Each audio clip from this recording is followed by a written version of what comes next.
మొన్నటి మీతోటి, నిన్నటి మీతోటి, ఈరోజు మీతోటి మిమ్మల్ని మీతోటే కంపేర్ చేశారనుకోండి, మీకు బహుశా కోపం రాకపోవచ్చు.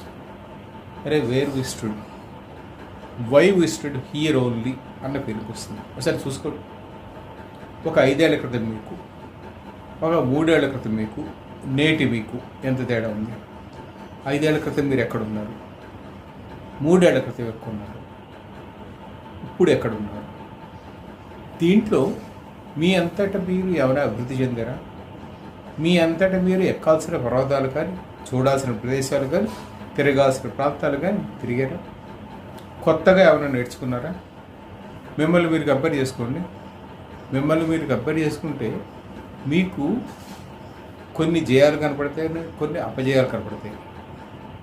అపజయాలు కొంచెం సేపు పక్కనట్టు జయాల గురించి ముందు మాట్లాడుకుందాం.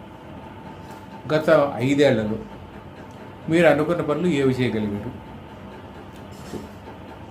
ఓకే, ఫలానా టైంలో నేను చదువుకునే టైంలో ఏదో చదువుకున్నాను, చదువుకోవడం కుదరలేదు. ఇప్పుడు పార్ట్ టైం ఉద్యోగం చేస్తూ ఇది పని చేస్తున్నా. ఫలానా టైంలో ఈ పని చేద్దాం అనుకున్నాను, అది చేయడం కుదరలేదు. ఈ 2 ఏళ్లలో ఈ పని చేస్తున్నాను. లేదా ఫలానా వస్తువు కొనాలని అలా ఆలోచిస్తూ వాయిదా వేస్తూ వస్తున్నాను. గత 2 ఏళ్ళుగా 3 ఏళ్ళుగా ఫైనాన్షియల్గా ఒక డిసిప్లిన్ పెట్టుకుని ఇది కొనగలిగాను అని మీకు అనిపించింది అనుకోండి. మీ గురించి మీకు, మీ ఎదుగుదలలు కానీ, మీ వ్యవహార శైలిలు కానీ, దాంట్లో ఇంప్రూవ్మెంట్ కానీ మీ గురించి మీరు చూసినప్పుడు మీకు అది ఇంకా ఉత్సాహాన్ని ఇస్తుంది.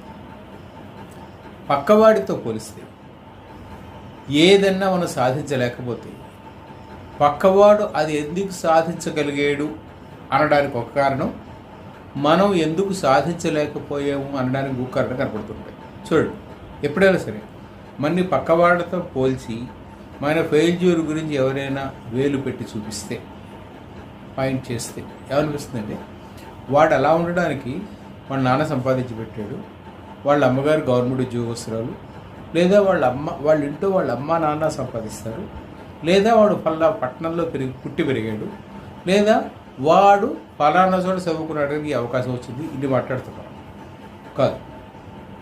ఇవన్నీ మనం ఎందుకు చెయ్యలేకపోయేమో మనకి మనం సర్ది చెప్పుకోవడానికో, లేదా ఎవరైనా అడిగితే సర్ది చెప్పడానికో వెతుకుతున్న సాకులు, కారణం కాదు. అదొక సాకు.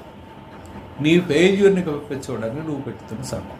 అదే నిన్ను నువ్వు పోల్చుకున్నావు అనుకో, నిన్ను నువ్వు నిన్నటితో నేటికి, మొన్నటితో నిన్నటికి, అంతకుముందుతో